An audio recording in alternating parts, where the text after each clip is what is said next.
I don't know who let him in here, but this seat does not belong to someone dressed like that.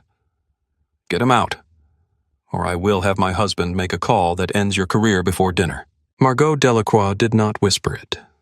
She did not lean in close to make it private. She said it the way people say things when they have never once been told no. Loud, clean, absolute. Her voice cut through the soft jazz and the bergamot-scented air of the Summit Sky Lounge at Dallas-Fort Worth International Airport like a blade through silk. It was 2:47 p.m. on a Tuesday. The man she was pointing at had not moved, had not looked up, had not done a single thing that could be described as a provocation, a disruption, or anything other than sitting quietly in a leather recliner with a glass of sparkling water growing warm on the table beside him. His laptop was open. The screen showed dense lines of code. Old startup stickers covered the casing. Some of the company logos faded, some peeling at the corners. He was wearing an olive green hoodie, dark jeans, scuffed Nike Air Max sneakers, 3 days of stubble along his jaw, noise-canceling headphones around his neck. To every eye in that lounge, he looked like someone who had wandered through the wrong door. A grad student, maybe.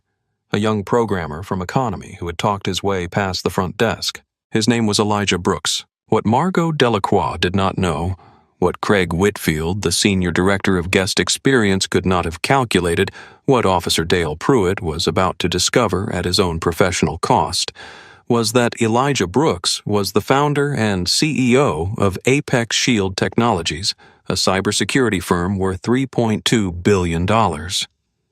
He had closed a $3.2 billion acquisition at 10 o'clock that morning.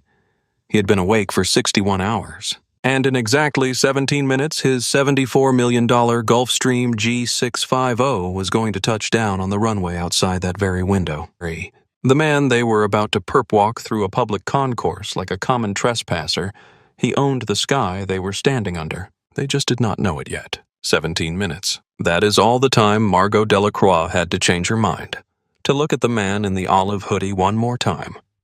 To consider even briefly that the world does not always arrange itself according to her assumptions. She did not use it. Here is what was going to happen in the next hour inside Dallas-Fort Worth International Airport, in a VIP lounge on the secure side of Terminal C, and on a private tarmac visible through floor-to-ceiling windows that nobody thought to watch. A man with every legal right to occupy that leather recliner was going to be grabbed by the arm and marched out of the lounge he had entered, legitimately through a crowded public concourse, past duty-free shops and charging stations, and hundreds of travelers who would stop and stare. A $74 million aircraft was going to land. A $47 million annual contract was going to hang in the balance of one phone call. A husband's career, a career he had spent 14 years building in a company he no longer quite owned, was going to end before he finished reading his wife's text message. And Margot Delacroix, who had called a billionaire riffraff in a room full of witnesses, was going to board a budget flight 6 months later,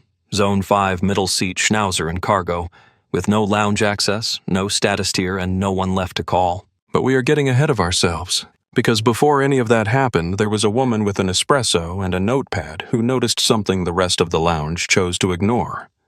There was a young man with a live stream and 8,000 people watching in real time.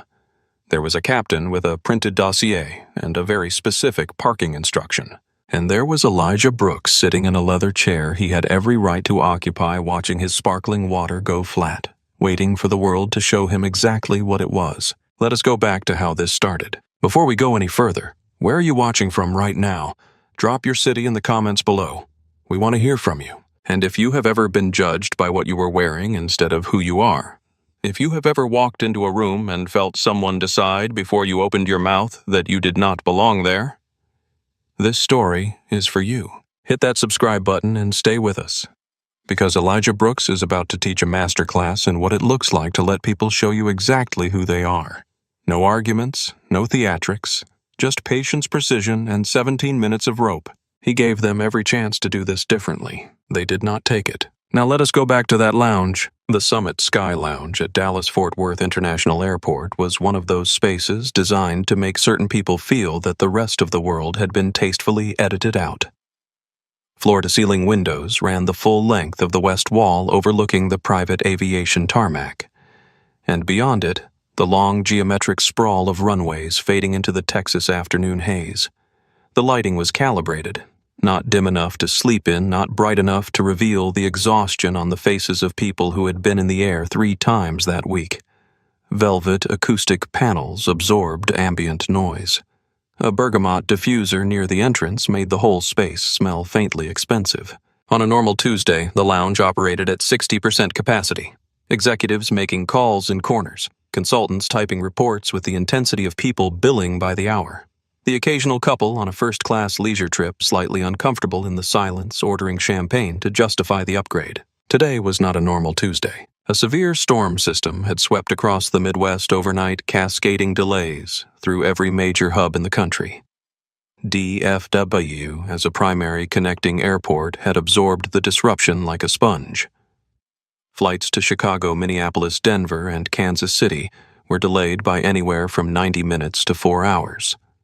The lounge was at 90% capacity. Every plush seat had a body in it.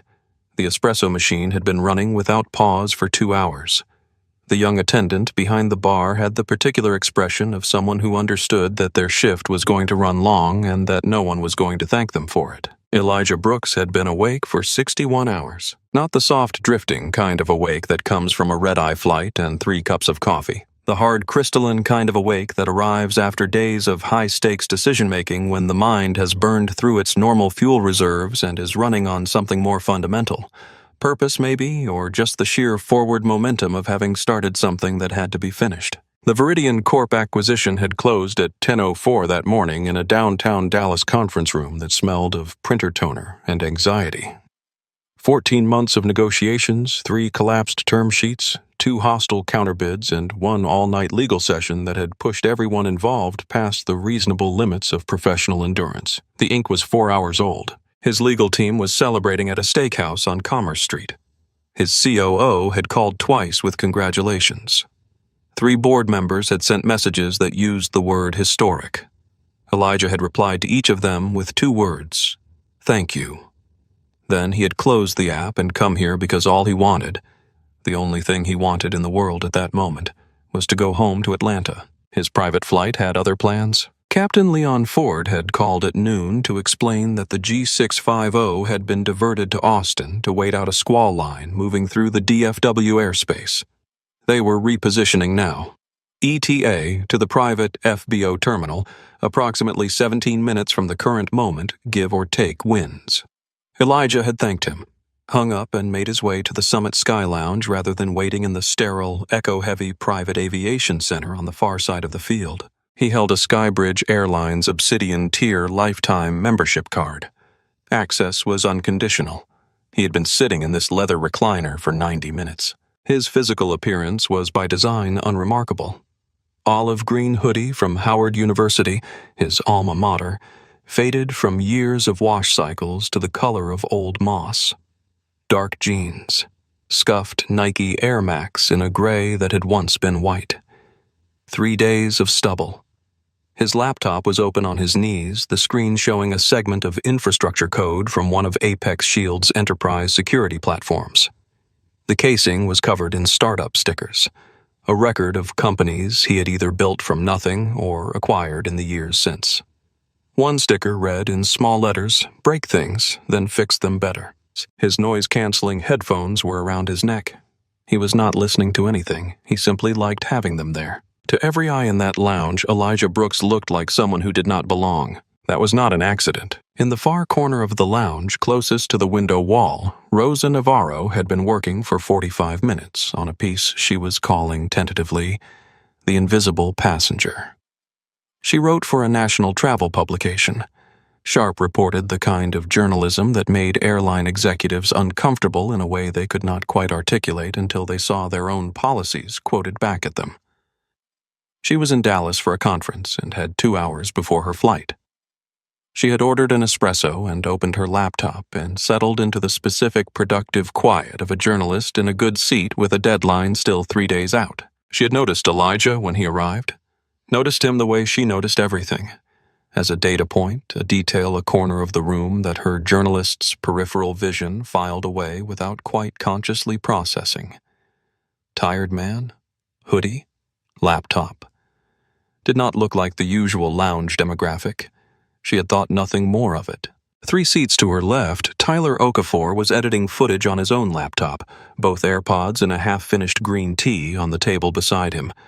He was 26, Nigerian-Irish, and ran a travel vlog with 890,000 subscribers. His content was not polished or produced in the conventional sense. It was observational. Airports, lounges, boarding processes, service encounters, the 1,000 small moments of air travel that revealed something true about how the world treated different kinds of people. His camera was a mid-range Sony. His phone was always within reach. His audience had learned to trust that when Tyler pointed his lens at something, it was worth seeing. He was not filming anything right now. He would be shortly. Neither Rosa nor Tyler knew Elijah Brooks. Not by name, not by reputation, not by the $47 million his company paid annually to protect the digital infrastructure of the very airline that operated this lounge. The lounge was full. The bergamot diffuser hummed. The espresso machine ran. The storm outside was breaking up, revealing patches of blue over the western horizon. And then the glass doors opened. Margot Delacroix entered the Summit Sky Lounge the way she entered every room she considered beneath her, which was most of them, with the specific energy of someone conducting an inspection they had not requested and did not enjoy. She wore a cream Chanel trench coat, immaculate, the kind of garment that communicated wealth, not through ostentation, but through the complete absence of any practical concession to the real world. Her Dior sunglasses were oversized and stayed on despite the fact that she had been indoors for the past 20 minutes. The alligator Hermes Kelly bag on her arm was the particular shade of cognac that required a 2-year wait list and a relationship with a very specific sales associate. Her Cartier love bracelets, 3 of them stacked on her left wrist, announced every movement she made with a soft, insistent clinking. Behind her, a young woman named Becca moved through the doorway sideways, managing 2 rolling carry-on bags, a tote, a shoulder bag, and a mesh carrier containing a miniature schnauzer named Biscuit. Becca had the expression of someone who had been hired 3 months ago and was already quietly updating her resume. Margot surveyed the lounge. What she saw displeased her immediately. It was too full. The lighting near the bar was, in her assessment, unflattering. Someone near the espresso station was eating something with a smell she would later describe in a text to her friend Diane as aggressively savory. The window seats, her preferred position, were almost entirely occupied. Almost entirely. Her eyes swept from the bar to the tables to the occupied recliners near the window wall until they stopped with the precision of a targeting system on the premium leather recliner in the far corner. The best seat in the lounge, unobstructed runway view, positioned away from the main traffic flow. And in it sat a man in an olive hoodie with a laptop on his knees, and 3 days of stubble and scuffed sneakers that she could see from 15 feet away. The calculation happened in under 2 seconds. She did not see a human being conducting legitimate business in a seat he had every right to occupy. She saw an obstacle wearing the wrong clothes. Margot crossed the lounge without hesitation. Her heels clicked against the hardwood with the authority of someone who has never once wondered if they were walking in the right direction. She stopped directly in front of Elijah's chair, close enough that the force of her presence required acknowledgement. Elijah looked up. He removed one side of his headphones. He offered a polite nod, the nod of a man who has dealt with 1,000 interruptions in important moments and has learned to absorb them without visible cost. "That is my seat," Margot said. Not a question, not a request, a correction applied to a problem. Elijah looked around the immediate area. There were no reserved placards on any surface within his sight line. The lounge operated on a first-come basis. He had been here for 90 minutes. "There is nothing reserved about it," he said. His voice was calm, even carrying no invitation for escalation. "I have been here since 1. There is an open spot near the bar if you need somewhere to sit." Margot blinked. The response did not compute. People did not decline Margot Delacroix. They accommodated her. They moved bags, changed seats, waved over attendants, produced apologies. The entire architecture of her social world was built on the reliable foundation of people making way. "I am a Skybridge Platinum member," she said, speaking now with the careful enunciation of someone who believes the listener failed to understand them the first time. "I prefer this view. It is obvious you do not fly this route regularly, so perhaps you were not aware, but premium members have priority access to premium seating. I fly quite a bit, actually, Elijah said. He replaced his headphone, returned his eyes to the code on his screen. I will be staying. 4 seconds of silence. 4 seconds, during which Margot Delacroix stood in the middle of one of Dallas-Fort Worth's most exclusive lounges and was dismissed by a man in a Howard University hoodie, without ceremony, without anger, and without the slightest indication that her presence registered as a threat. Something shifted in her face, not embarrassment. Margot did not experience embarrassment in the conventional sense. Something colder, the recognition that a different tool was required. She turned to Becca. Get the lounge manager, now! Becca disappeared toward the reception desk with the speed of someone grateful to have a task that took her away from the vicinity. Margot positioned herself beside Elijah's chair. She did not sit. She did not leave. She stood in the precise posture of a woman making a point through her continued, deliberate, immovable presence. Then she spoke not to Elijah, but to the middle distance, loudly enough for 3 nearby passengers to hear every word without any plausible claim of having been addressed directly. I do not know what is happening with lounge security today. I specifically asked at the desk about capacity. Apparently some things are slipping through that should not be. It is embarrassing, really. This used to be a proper space. Rosa Navarro looked up from her laptop. She heard the phrase slipping through. She heard the architecture of that sentence. The careful avoidance of specific accusation, the general implication, the reliance on ambient prejudice to fill in the blanks. She had written about this before. She recognized the grammar of it. She did not close her notepad. She opened a fresh page. 3 seats away, Tyler Okafor slid one AirPod out. He did not reach for his phone yet. He watched. He was a man who knew the difference between a moment that was interesting and a moment that was important, and he was calibrating which one this was. Elijah had not moved, had not reacted. His jaw was set, the only physical tell that he had heard any of it. His eyes were on his screen. His mother used to say, the world will question whether you belong in every room. Your job is to outlast the question. He had been outlasting it for 38 years. He could outlast it for 17 more minutes. Craig Whitfield crossed the lounge with the walk of a man who believed the space would miss him when he left. 6 years as Senior Director of Guest Experience at the DFW Summit Sky Lounge had produced in Craig a particular kind of confidence. The kind that comes not from genuine competence, but from sustained proximity to deference. People said yes to Craig. People moved when Craig suggested they should. The lounge ran according to Craig's understanding of how things ought to be, and Craig's understanding was in most matters unchallenged. He was 47, pressed navy suit, a Skybridge Airlines gold service pin on his lapel, thin hair combed with slightly too much product. A practiced expression of concerned authority that he deployed in situations like this one, situations where his most valuable passengers needed a solution and a lower-tier guest needed redirecting. He knew Margot Delacroix. Not personally. They were not in the same world. But professionally in the way a man who processes corporate travel accounts knows the names and faces attached to the largest ones. Hayden Delacroix. Margot's husband was the executive vice president of strategy at Veridian Corp. The Veridian corporate account with Skybridge Airlines was worth $2.3 million annually. Hayden flew international first class 4 times a year on that account, plus domestic travel for his team. Craig's quarterly bonus was in a very direct and uncomfortably honest sense, partially dependent on passengers like Margot Delacroix feeling that their requests had been handled appropriately. He saw Elijah. He ran his calculation. He arrived at the wrong answer with the efficiency of a system that has never been asked to question its own assumptions, Sir Craig said, planting himself between Elijah and the window view blocking it entirely. I am the senior director of this lounge. I am going to need you to gather your belongings.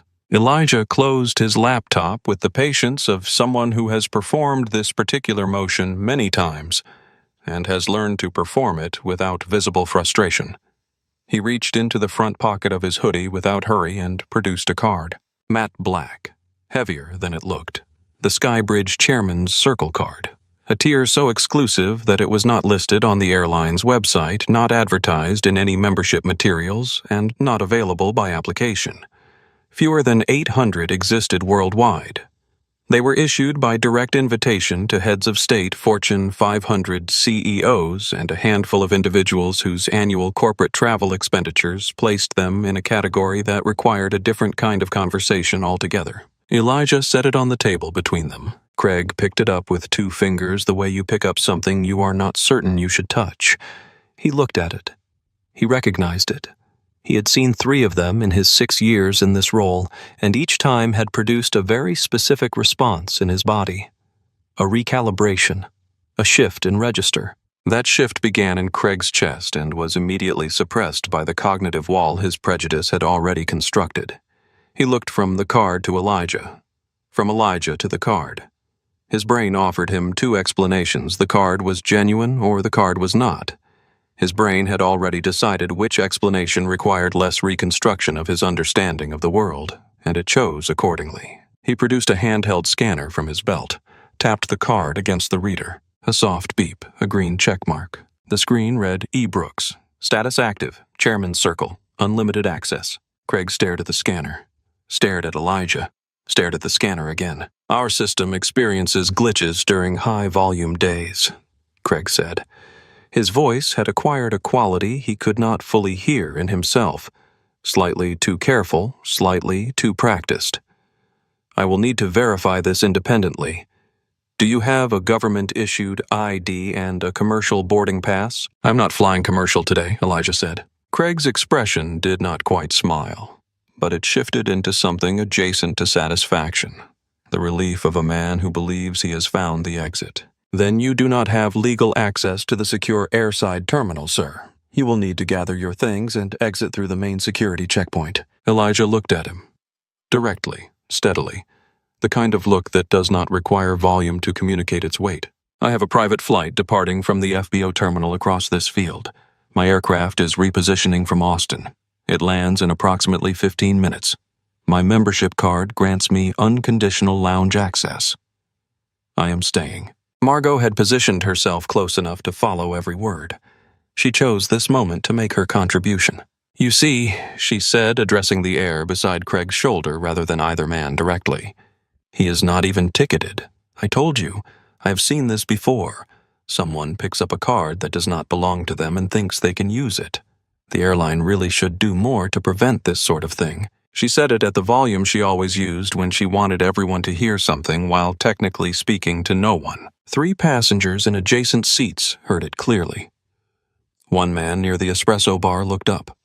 A woman 2 seats over made a quick, uncomfortable return to her phone. Rosa Navarro did not return to her phone.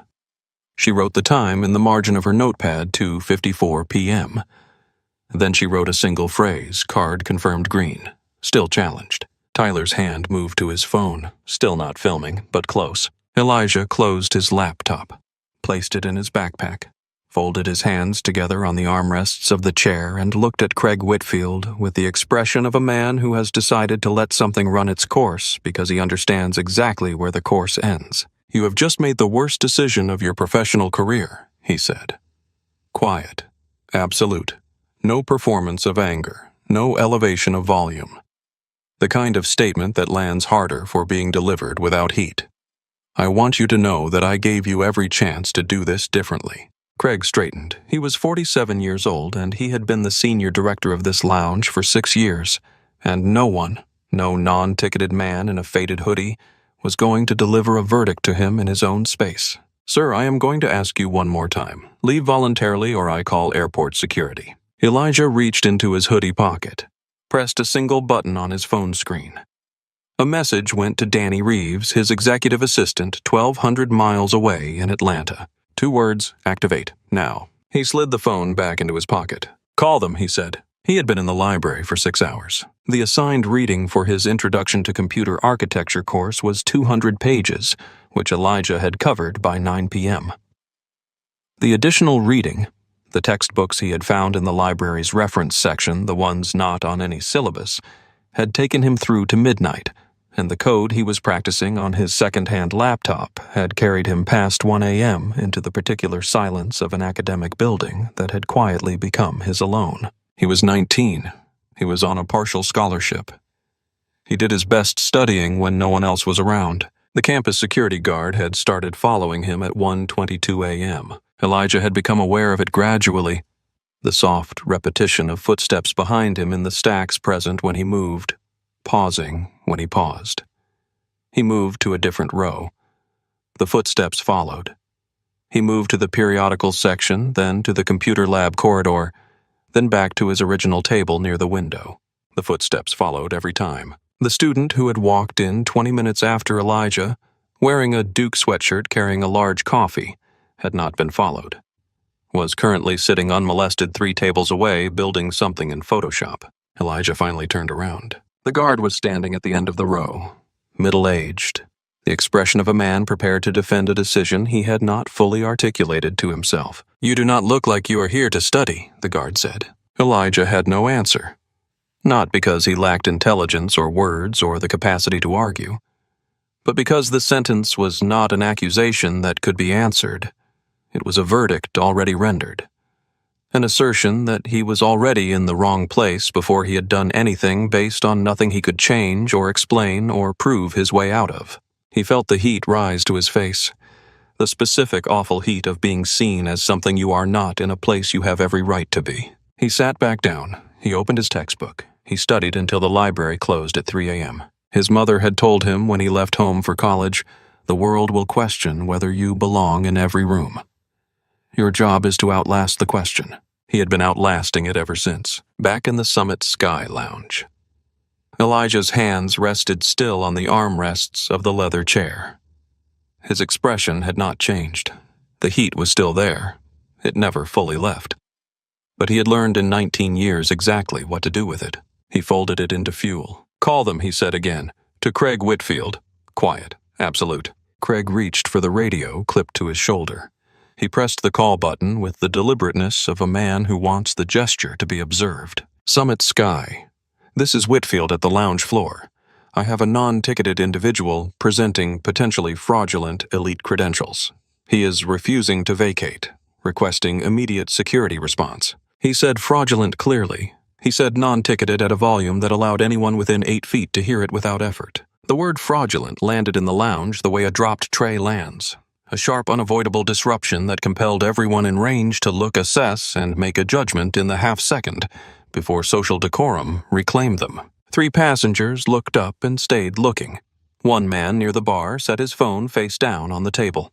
2 women near the window exchanged a glance. The junior lounge attendant behind the espresso station looked at Craig's face, looked at the man in the chair, and looked back at the espresso machine with the particular focus of someone who has concluded that this is not a situation she is paid to have opinions about. Margot Delacroix stood slightly straighter. A small movement, the body's version of satisfaction. Rosa Navarro wrote in her notepad 2:56 p.m., radio call. Language fraudulent, public, audible to minimum 6 passengers. Tyler's phone was in his hand now. He had opened his streaming app. He held it loosely, casually angled with the ease of someone who has been doing this long enough to make it look like nothing. The red recording dot was on. His caption read, "DFW Summit Lounge, right now. Watch this." In 90 seconds, 400 viewers. Craig lowered the radio.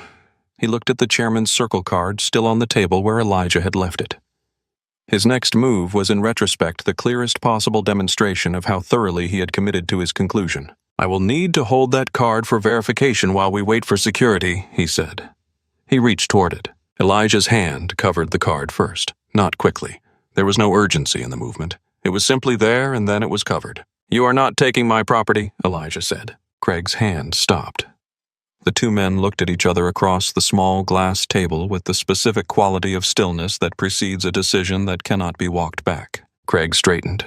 His hand withdrawing betrayed the faintest tremor, visible for exactly the second before he smoothed it by adjusting his jacket lapel. "He is being aggressive," Margot said immediately. She had moved closer without appearing to move, a talent she had developed over decades of social maneuvering. Her voice had adopted the quality of genuine distress, the kind that requires an audience to validate. "You see that he is threatening the staff." He placed his hand over a personal item to prevent it from being taken without authorization, Rosa said. Margot turned. She had not registered Rosa as a participant in this scene. "I am sorry," He placed his hand over a personal item to prevent it from being taken without authorization, Rosa said. Her voice was level journalistic, carrying the specific tone of someone describing observable events rather than offering an interpretation. That is not aggression. That is property protection. Margot looked at Rosa the way she looked at most things that disagreed with her, with a brief, comprehensive disdain that dismissed without engaging. No one asked for your commentary. You said fraudulent on a radio in a public space, Rosa replied. You have made this a public conversation. I am simply participating in it. The lounge had gone quiet in that distinctive way that means people are paying attention while pretending not to. Laptops were open but untouched. Coffee cups were lifted and held without drinking. The ambient noise had not disappeared. The espresso machine still ran, a phone rang once and was silenced. But beneath it the room had oriented itself toward the leather recliner in the corner, and the 4 people assembled around it. Tyler's live stream. 200 viewers. A comment appeared. Is that who I think it is? Another. That man is so calm it is making me nervous. Elijah watched Craig from the chair. He had not raised his voice, had not moved from the recliner, had not done anything that could be described by any honest observer as threatening or disruptive. He had covered his own property with his own hand and stated a fact. He was doing what his mother had told him to do. He was outlasting the question, but the question he understood was about to escalate one more time. He could see it in Craig's posture. The rigidity that comes from a person who has gone too far in a direction to turn around gracefully, and who has decided that the only available response to that is to go further. Craig pressed the radio button again. This time there was something in his voice that had not been there before. Not quite panic, but adjacent to it. The sound of a man who is managing the fear that he might be wrong by performing the certainty that he is right. Summit Sky security update. Subject is refusing to comply and is now interfering with staff operations. We need someone down here now. The lounge attendant behind the espresso bar looked at the ceiling briefly, then looked back at her machine. Elijah reached into his pocket. He did not call anyone. He sent a short message to Danny Reeves, Phase 2. Pull the Whitfield file. Pull Hayden Delacroix's Viridian transition status. Send to Leon. Then he set the phone face down on the table, folded his hands, and waited. Rosa Navarro closed her laptop. She had been a journalist for 11 years. She had covered airline consumer rights disputes, hotel discrimination cases, and the specific quiet ways that institutional bias operated in spaces designed to look like merit. She had a file on her hard drive titled Invisible Passenger that contained 2 years of interviews, incident reports, and collected accounts from travelers who had been treated as suspects in spaces they had paid to access. She knew what she was watching. She stood up from her chair. She did not approach with anger. She did not perform outrage. She walked to the center of the lounge's social geography, the open space between the bar and the premium seating area, and she spoke at a volume that was not quite addressing the room and was not quite addressing only the 4 people nearest the recliner. I have been sitting in this lounge for 45 minutes, she said. I watched this man arrive, present his membership card at the door, and sit down without speaking to a single other person in this room. He did not raise his voice. He did not touch anyone. He did not create a disturbance of any kind. Craig turned toward her. His expression had the quality of a man who encounters unexpected resistance and is rapidly calculating how to categorize it. Ma'am, this is a private operational matter. I am going to need you to... You called a $3 million corporate account a fraudulent card on an open radio channel? Rosa said. She paused to let the specificity of that sentence settle. In a room full of witnesses. What I am watching right now is not a security concern. It is a judgment that was made in under 3 seconds based entirely on what this man is wearing. Margot's chin lifted. No one asked for your opinion. Rosa turned to face her with the calm of someone who has decided years ago not to be moved by people who speak in that particular register. You said the words slipping through loud enough for 6 people to hear. You made this room's business your business. I am simply doing the same. She paused. The difference is that I am describing what I actually observed. The lounge was completely still now. The espresso machine had paused between cycles. Someone near the window had set down their glass. Rosa looked at Elijah. A brief, direct look. Not pity. She was not offering him pity. Something more like recognition. The specific recognition of a person who understands that the dignity being contested in this room is not abstract. Elijah gave the smallest nod. Not gratitude exactly. The acknowledgement of one person by another in a room that had not been doing much acknowledging. He opened his laptop, returned to his code. He was not leaving this chair. Tyler Okafor had not spoken. He did not need to. His phone was up, his stream was running, and 2,200 people were watching a leather chair in a Dallas airport lounge with the focused attention typically reserved for sporting events. He typed his caption update with one thumb.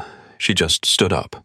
Watch. The comments moved faster. She said $3 million corporate account. She knows who he is. He has not moved an inch. I am in awe of this man. Why is the lounge manager sweating? Tyler said nothing. He let the camera speak.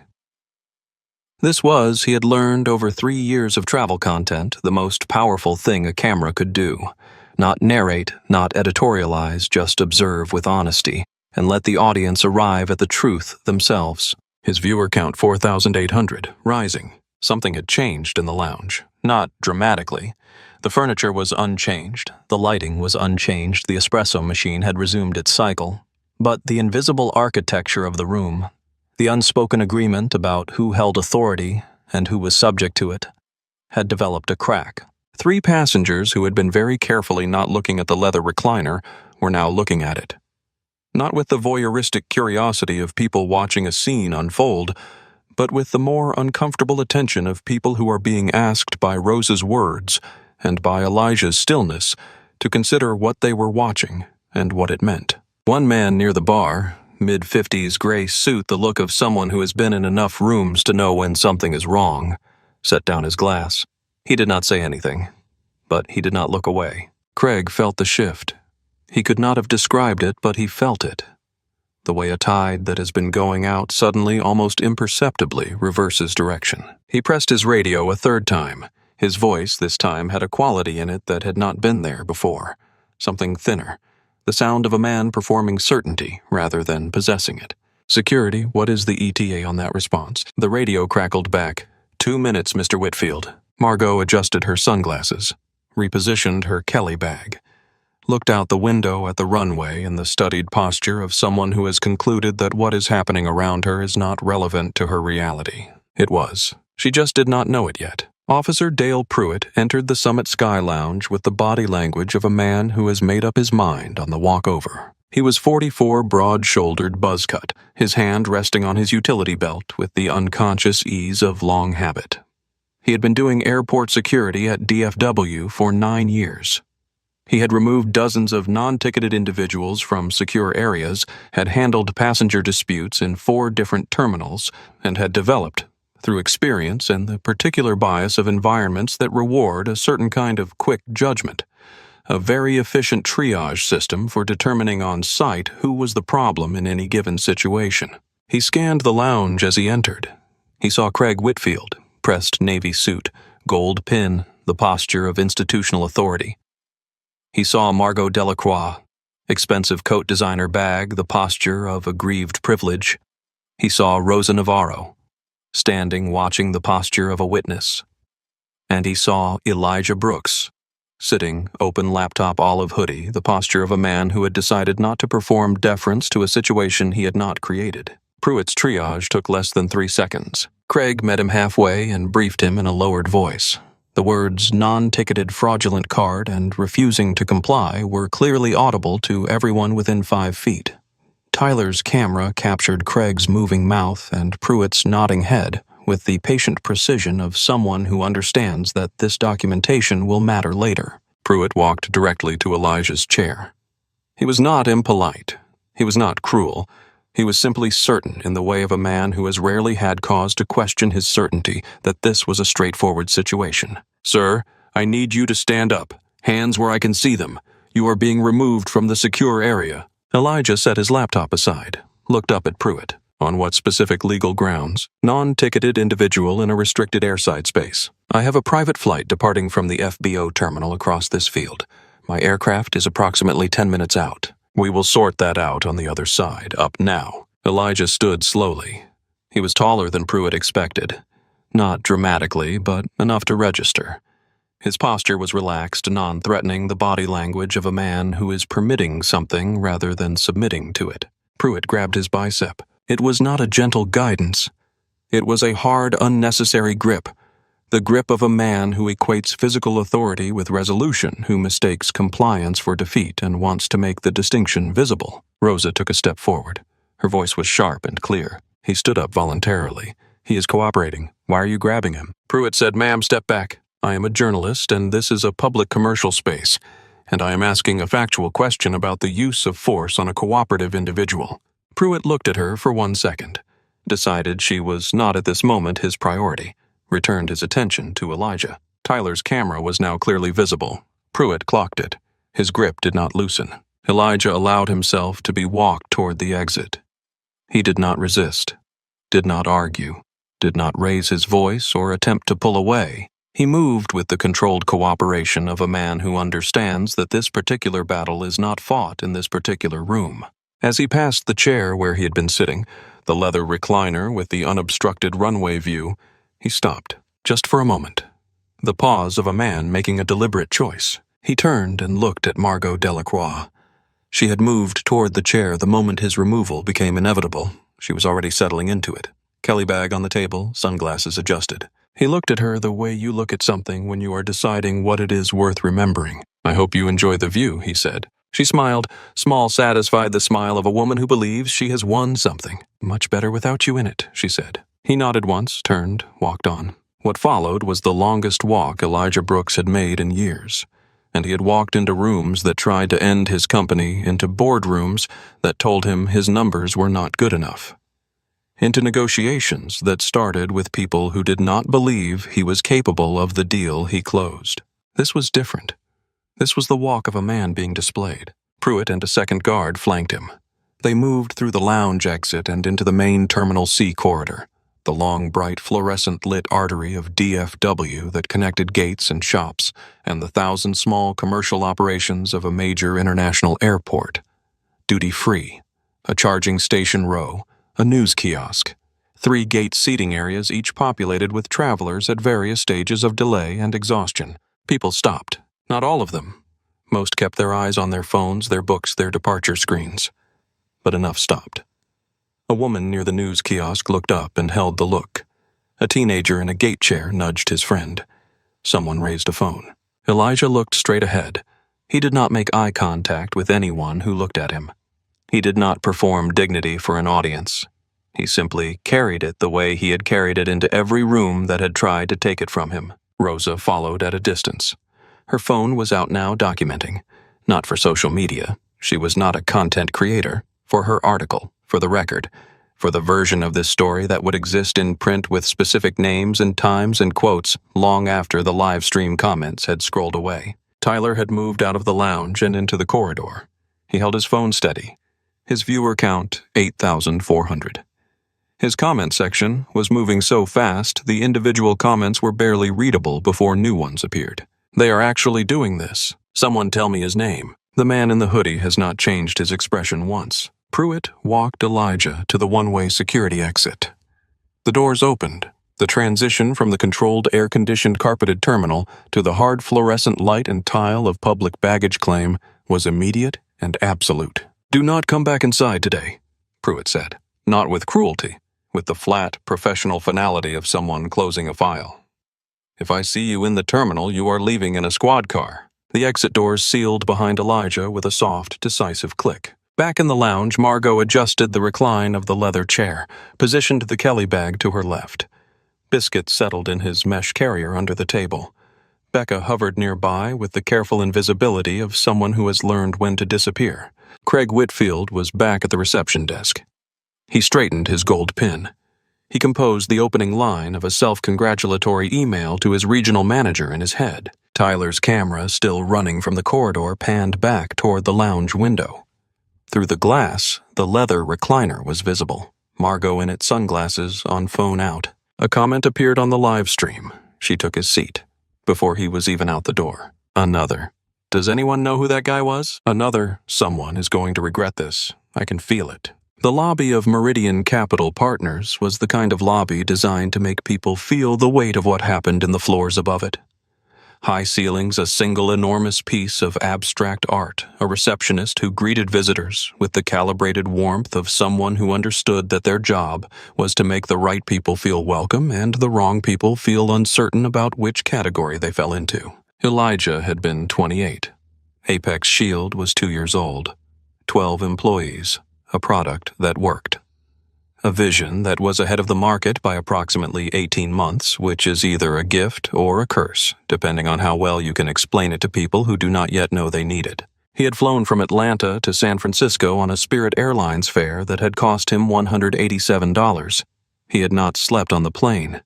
He had arrived directly from an all-night server migration and was wearing because he had not had time to change a gray hoodie and dark jeans.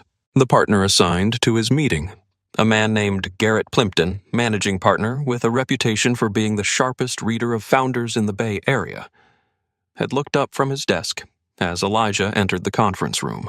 He had looked at the hoodie. He had looked at the jeans. He had looked at the second-hand laptop Elijah set on the table. "Are you the founder?" Garrett said. Or did he send an associate? Elijah had looked at him without blinking. "I am the founder. I flew here on a Spirit ticket because I put every dollar into the product." That is the kind of CEO you are about to write a check for. Garrett had written the check. $18 million. The largest Series B his fund had issued that year. He had called Elijah 6 months later to say it was also the best investment he had made in a decade. At the close of the original meeting, Garrett had said, "I almost did not take this meeting. I'm glad I did."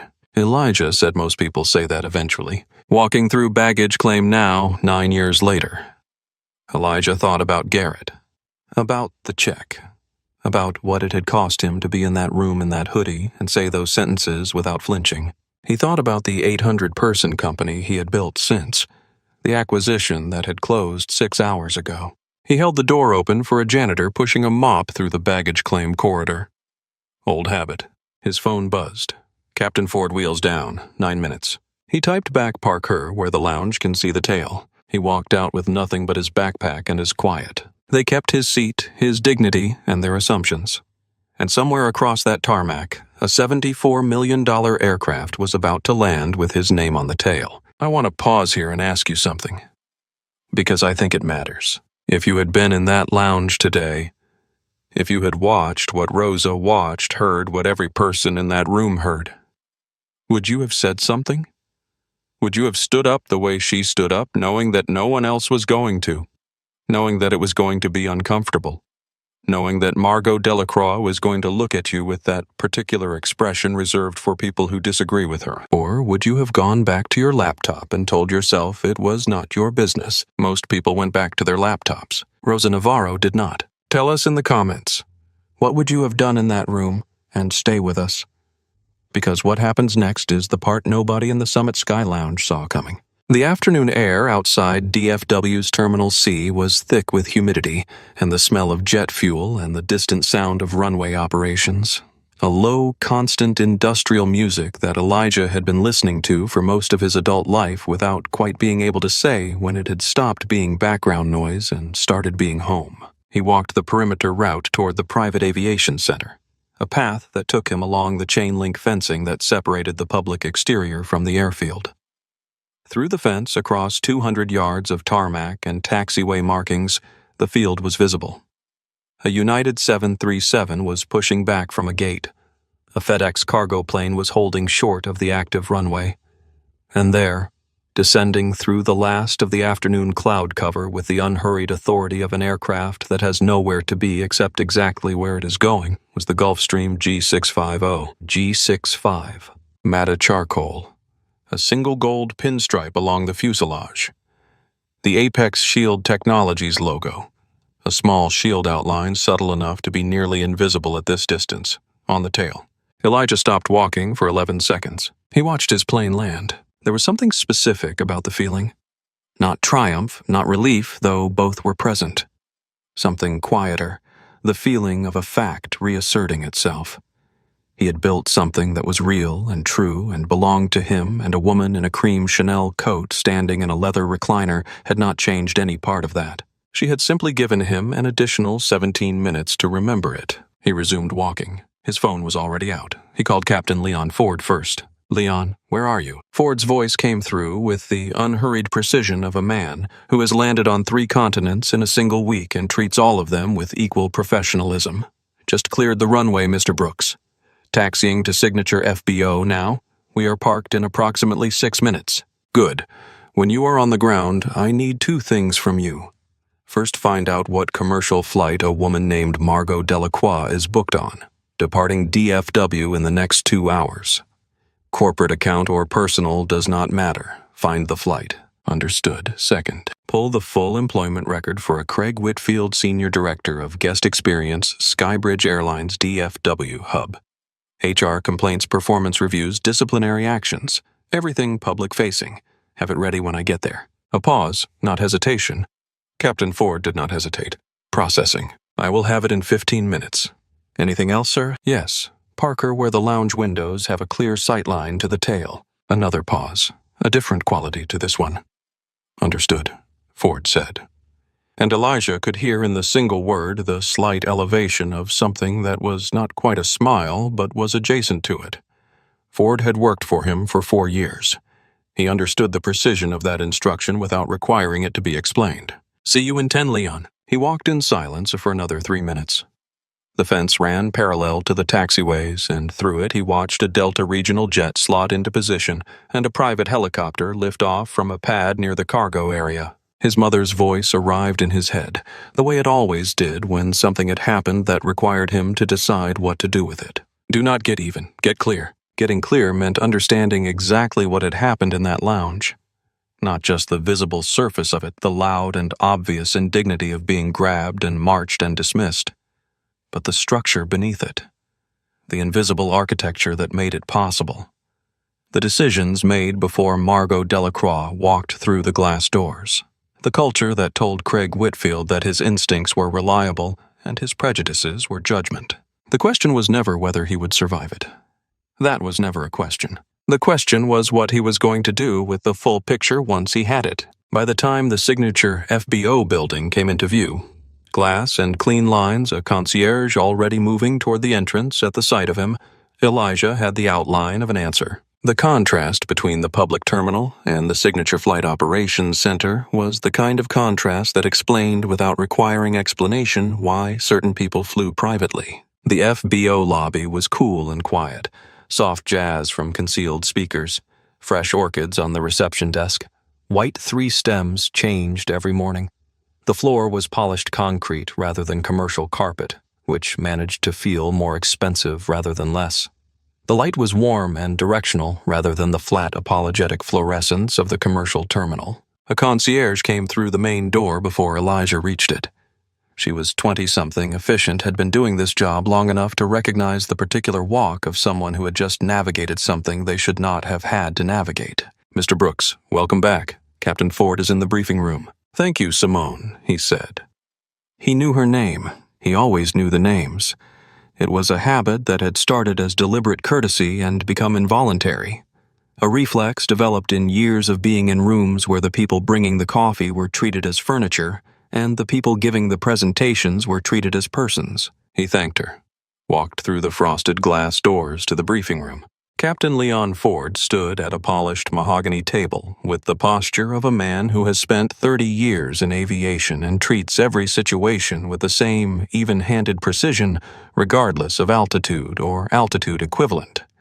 He was 52, silver-templed, the kind of steady that does not perform itself. He had 2 printed pages on the table. He did not preface them.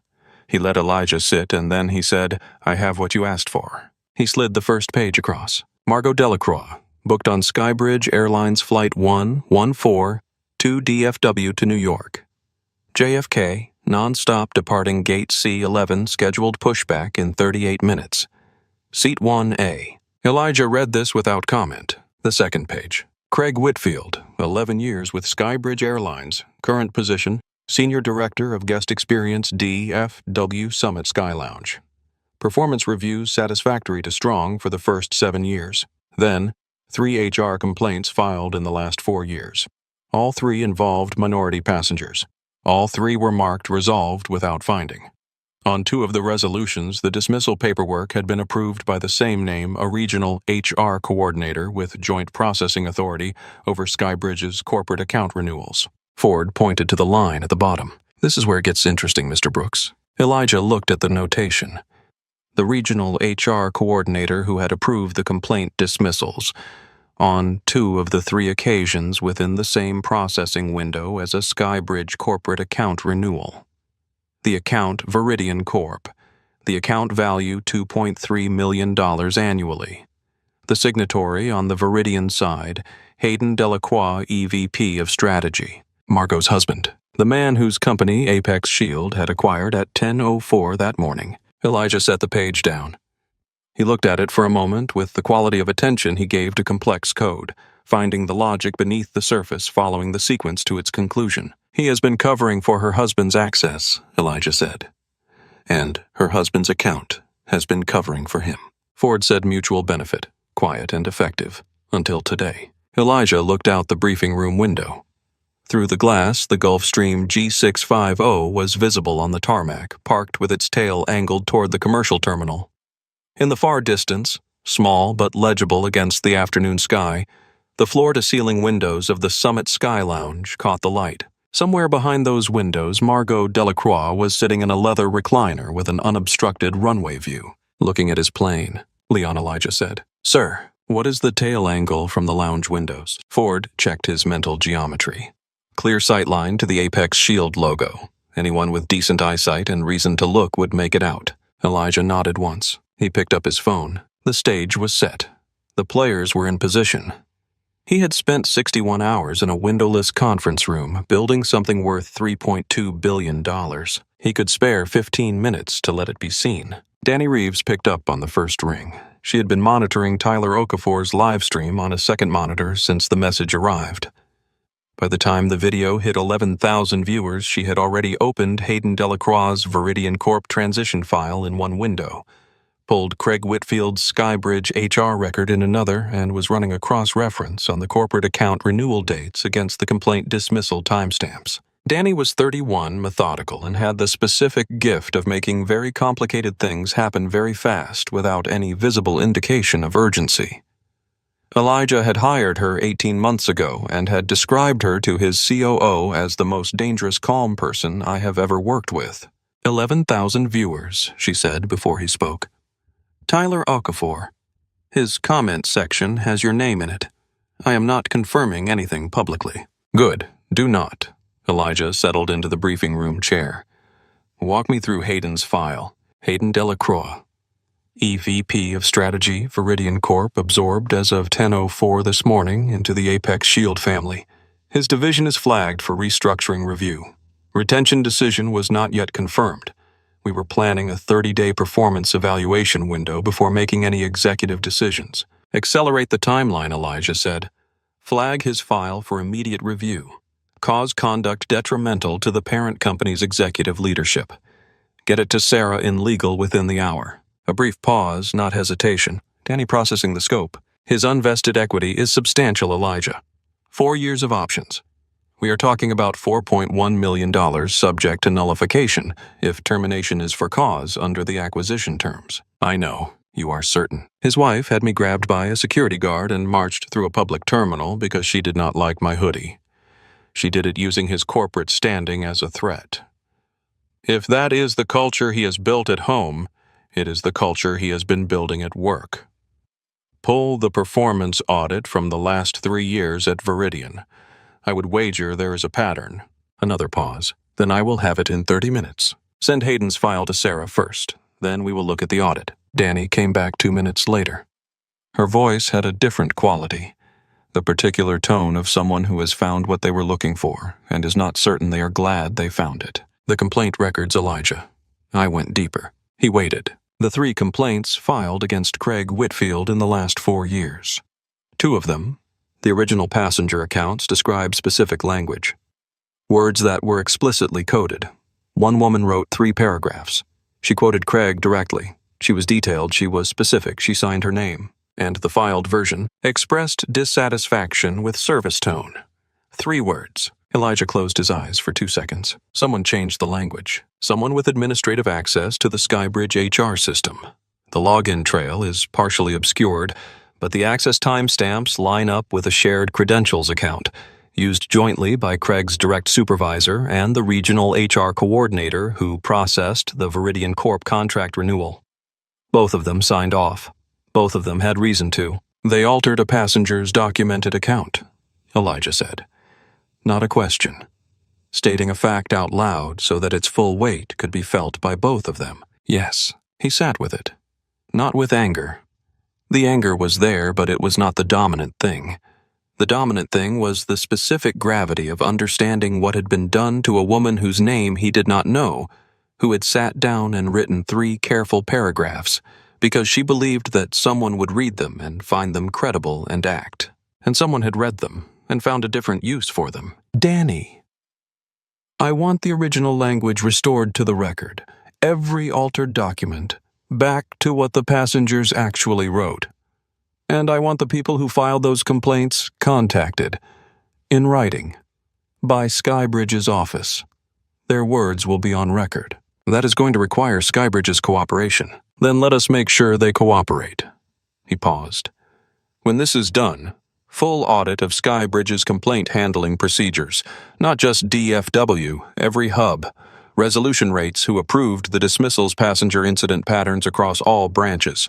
Complete picture. I want it handed to their CEO before I leave this tarmac. Danny was quiet for a moment. You want to reform them, not just hold them accountable? I want both, Elijah said. In that order. Reform first. Accountability is what makes the reform stick. He set the phone face down on the briefing room table and looked at the Gulf Stream through the window. He was 38 years old. He had built a company from a second-hand laptop in a rented office with 2 employees and a product that he believed in before the market did. He had been in rooms where people looked at him and calculated the wrong answer. He had answered those calculations not by arguing against them, but by making them irrelevant, by building something so undeniable that the argument became unnecessary. What had happened in the Summit Sky Lounge today was not new. It was not unusual. It was the same calculation that had been applied to him in the library at 19, in the VC lobby at 28, and 100 rooms between those years and this one. The difference was that today he had the resources to do something about the culture that enabled the calculation. Not just for himself, but for the woman who had written 3 paragraphs that someone reduced to 3 words, that he decided was worth more than 17 minutes of being marched through a public concourse. He picked up his phone, opened his contacts, scrolled to Jay. James Whitmore, CEO Skybridge Airlines. James Whitmore answered on the second ring with the particular energy of a man who has been told that a very good day is being had by everyone he knows and wants to be included in that. Elijah. I heard the news this morning. Congratulations on the Viridian deal. That is a historic close. How does it feel? Thank you, James, Elijah said. I am calling about something else. The shift in his tone was immediate. James Whitmore had been a CEO for 11 years. He recognized the sound of a conversation that was not going to be the one he expected. Of course, what is on your mind? Elijah told him. He told him the way he told things when they mattered, chronologically, specifically, without inflation or performance. He named Craig Whitfield and gave his title. He described the card presentation, the scanner confirmation, and Craig's response to a green-lit verification. He described Margot Delacroix's language and the specific way in which she had weaponized her husband's corporate position as a threat. He described Officer Pruitt's grip on his arm and the walk through the terminal. He named the radio call, the word fraudulent audible to 6 passengers on an open channel. He described at the end Tyler Okafor's live stream and its current viewer count. When he finished, the line was silent for 4 full seconds, Elijah James said. His voice had lost its warmth. Not because the warmth had been replaced by hostility, but because warmth was not what was called for, and James Whitmore was experienced enough to know that. I had absolutely no idea. I know you did not, Elijah said. I am not calling to establish that you knew. I am calling because it happened in your flagship lounge with your senior director's active participation and apparent personal history of similar conduct. And it is currently being documented in real time by a journalist and a content creator with an audience. A pause. How many viewers? Enough. James Whitmore had navigated 11 years of airline leadership, which meant he had navigated fuel crises, a labor strike that lasted 6 days, 2 congressional hearings on consumer rights, and a pandemic that had required him to furlough 1/3 of his workforce and explain the decision to 17,000 employees in a company-wide video call. He was not easily frightened. He was frightened now. The number $47 million was sitting in the front of his mind with the quiet insistence of something that does not need to be spoken to be felt. Apex Shield Technologies had been SkyBridge's cybersecurity infrastructure partner for 3 years. The contract covered the airline's entire global ticketing system, passenger data architecture, operational security protocols, and 17 subsidiary digital platforms. It renewed in 4 months. Losing it would not merely hurt. Losing it would trigger analyst downgrades. It would produce a stock dip. It would require an emergency board explanation and a very bad quarter. Losing it over a leather recliner in a Dallas lounge because a senior director had looked at the wrong man and decided he did not belong.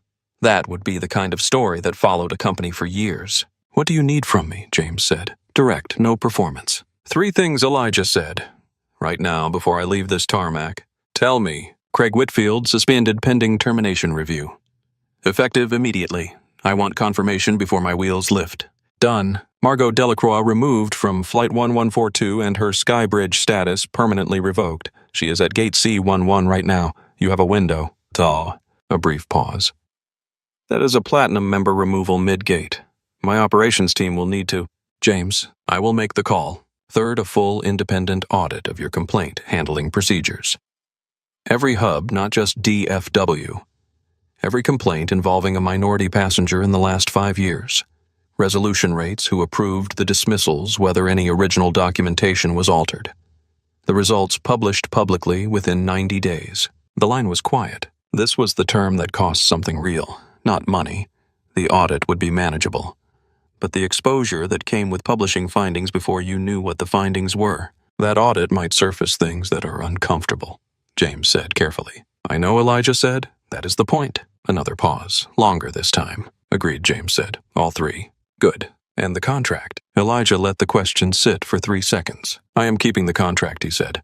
"At a 12% increase effective upon renewal." James made a sound that was not quite a sigh and not quite a laugh.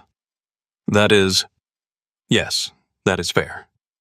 I will sign the addendum the moment it hits my inbox." "There is one more thing," Elijah said. "The complaints against Whitfield. The original passenger accounts, not the filed versions. I want SkyBridge to restore the original language to the record and contact each of those passengers in writing to inform them that their accounts now stand as submitted." A longer silence. "You know about the alterations?" "I know about the alterations." James Whitmore's voice, when it came back, had a quality in it that Elijah had not heard from him before. Something smaller. The sound of a leader confronting the distance between the organization they believed they ran and the organization that had actually been running without them. "Yes," James said, "we will make it right." "You have 15 minutes on the first 2 items," Elijah said. "The rest we will document in writing." He hung up. Captain Ford was standing in the doorway of the briefing room. He had heard enough to understand the shape of what had just happened. "Ready to set the stage," Elijah said. Ford nodded. "Aircraft is in position. Tail is visible from the lounge windows. Apex Shield logo is readable from approximately 200 yards. Elijah stood up from the briefing room table, picked up his backpack. "Then let us let them look," he said. While James Whitmore was making phone calls and Craig Whitfield was composing the self-congratulatory email he would never send, Danny Reeves was looking at a document that had been sitting unread and unreported in a SkyBridge HR archive for 26 months. She called Elijah. "I found the original statement," she said. "All 3. Tell me." The first complaint had been filed by a 34-year-old woman, a physician flying home from a medical conference. She had been sitting in the Summit Sky Lounge for 40 minutes when Craig Whitfield approached her and asked to see her membership credentials, despite the fact that she had presented them at the door and had a receipt confirmation on her phone. When she produced the physical card, Craig had examined it for what she described as an inappropriately extended time, and then asked whether the card had been a gift. A gift, as if the card were an object she might have received rather than earned. The woman had filed a formal complaint the same day. She had written 5 paragraphs. quoted Craig's exact words, included the time and date, and requested follow-up within 14 days. The filed version of her complaint, the version that entered the official Skybridge HR record, read passenger expressed dissatisfaction with membership verification procedure. The second complaint had come from a 41-year-old man, a corporate attorney traveling for a case in Dallas. He had been removed from the lounge entirely on Craig's instruction based on Craig's assertion that his day pass credentials were inconsistent. The pass was valid. The man had the original purchase confirmation. He was walked to the exit by a junior attendant who apologized quietly the whole way. His original complaint 4 paragraphs. Specific. Quoted. Filed version passenger disputed access classification. The third was the one that stayed with Elijah longest after Danny read it to him. A 27-year-old woman, a software engineer first time in the lounge flying to a job interview. She had saved up for a Skybridge day pass because she wanted to spend the 2 hours before her flight in a quiet space where she could review her materials. She had arrived, been admitted, and sat down for 12 minutes before Craig Whitfield approached her. He had asked her in front of 3 other passengers whether she had found the pass online somewhere. Online somewhere. She had written 6 paragraphs in her complaint. She had written them carefully and specifically the way someone writes when they believe that the words matter and that someone is going to read them and respond. The filed version passenger reported communication concern with lounge staff. They took her 6 paragraphs, Danny said quietly, and turned them into 7 words. Elijah did not respond immediately. He was looking out the FBO window at the tarmac. The late afternoon light had turned the concrete gold. Who altered them, he said. The login trail traces to a shared administrative account. 2 users had access. Craig's direct supervisor, a regional operations manager named Frank Aldis, and the HR coordinator who processed the Veridian corporate account renewal. Both of them used the account. We cannot determine which one made the specific edits on which complaint, but we know the account was accessed. The language was changed, and the Veridian renewal went through clean every time. This was not a conspiracy in the dramatic sense. There were no meetings, no explicit agreement, no handshake in a back office. It was something quieter and more durable. A shared understanding that certain complaints were an inconvenience, that certain passengers' accounts would create friction that cost more to manage than to erase, and that the mechanism for erasure was already there and accessible to anyone who found it useful. I want those 3 women and that man contacted, Elijah said. Their names, their original statements, an acknowledgement that what they wrote was received, documented, and is now part of the official record. From Skybridge directly. I will make sure Whitmore understands that is non-negotiable, and Frank Aldis Elijah said. Already on it, Danny said. His file is being reviewed. The HR coordinator is also flagged. Tyler Okafor's live stream was now being shared as clips across multiple platforms. The 4-minute version, showing Craig's radio call, Rosa's intervention, and Elijah's walk through the terminal, had been captured, titled Airport Lounge Bias, Watch This, and was moving in the way that things move when they contain something true that people recognize. The comment sections were doing what comment sections do. Some people argued, some people dismissed, and a significant number wrote in various phrasings. This has happened to me. Rosa Navarro was still in the lounge. She had ordered a second espresso. She was writing. She did not know the full scope of what Danny had found. She would learn it when Elijah gave her access to the documents, which he would before his wheels lifted, because the public record needed to contain the real account, not just the visible surface of one afternoon's events. The story was not about Margot Delacroix and a leather chair. The story was about 3 passengers whose words had been taken from them, and a pattern of behavior that had made the taking easy and visible and beneficial to the right people. Elijah understood this. He had been building toward it since the moment Craig pressed the radio button and used the word fraudulent in a public space. The chair had been the occasion. The truth beneath it was the reason. The red phone on Craig Whitfield's reception desk rang at 3:21 p.m. It was the direct line, the one that bypassed the main switchboard and rang only when someone senior enough to use it decided that the ordinary channels were too slow. Craig had received calls on this line 7 times in 6 years. Twice for weather emergencies. Once for a VIP diplomatic arrival that required protocol coordination. The other 4 times for matters so routine they had faded from memory. This was not routine, he answered with his standard greeting. The voice on the other end was Gregory Hale, Senior Vice President of Regional Operations for Skybridge Airlines at DFW. Gregory Hale, in his 12 years with the airline, had spoken to Craig Whitfield perhaps 6 times. He was not, Craig knew, a man who made direct calls to lounge directors for matters that could be handled through the ordinary chain of command. He was also not. Craig was discovering in real time a man who delivered difficult information with kindness. "Did you just remove a black man in a gray hoodie from the Summit Sky Lounge using airport police?" Craig straightened his lapels. "I removed a non-ticketed individual who was presenting what I believed to be fraudulent elite credentials and refusing to." "His name is Elijah Brooks," Gregory Hale said. "He is the CEO of Apex Shield Technologies. His company holds a $47 million annual contract with this airline. He was waiting for his private jet. He holds a Chairman's Circle card that scanned green on your own device. And he is currently on the phone with our CEO." The lounge seemed to tilt. Not physically. The floor was exactly where it had always been. But the cognitive geography of the space had shifted, and Craig's body registered the shift before his mind caught up. "Sir," he started, "Mrs. Delacroix insists—" "Mrs. Delacroix's Skybridge status has been permanently revoked as of 4 minutes ago. Her husband is under employment review. What I need from you right now is for you to not speak.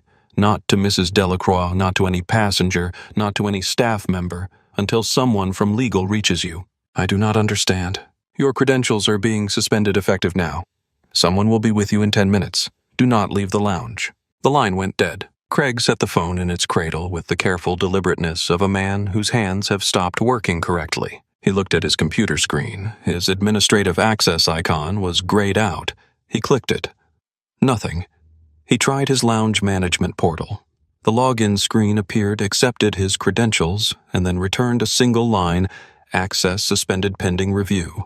Contact HR." The junior lounge attendant at the espresso bar looked at her own screen, looked at Craig, returned her eyes to her work with the careful neutrality of someone who has understood exactly what is happening and has decided that the most professional thing she can do is nothing.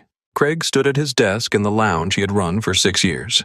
His lounge, his space, his domain, locked out of every system that made the designation real. Tyler Okafor had re-entered the Summit Sky Lounge 17 minutes earlier. His membership card was legitimate. He held a Skybridge Select tier from the corporate travel miles he had accumulated over 3 years of travel content. Filming in a public-facing commercial lounge was permitted under DFW's media access guidelines, as long as no individual passenger was filmed without consent. His phone had been on his table. The lens had been pointed with the casual precision of someone who has been doing this for years toward the reception desk. The viewer count 24,000. Tyler did not commentate. He did not editorialize.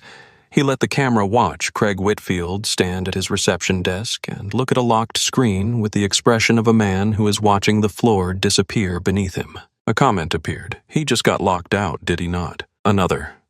"The man in the hoodie is at the private terminal right now. I checked the flight tracker app. His G650 is on the tarmac." Another simply "oh." And then a third. "The whole thing is on here. The radio call.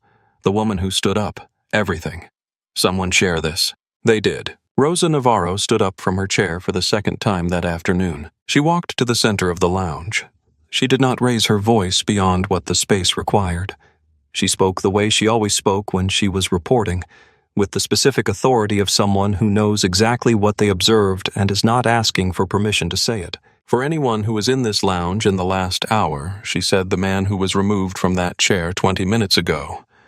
The man who presented a Chairman's Circle card that scanned green and was accused of fraud on an open radio channel. His name is Elijah Brooks. She paused. Let it be heard. He is the CEO of Apex Shield Technologies. He completed a $3.2 billion acquisition this morning, and his Gulfstream G650 is parked on the private aviation tarmac behind that window. She pointed at the floor-to-ceiling glass. The lounge turned, not all at once.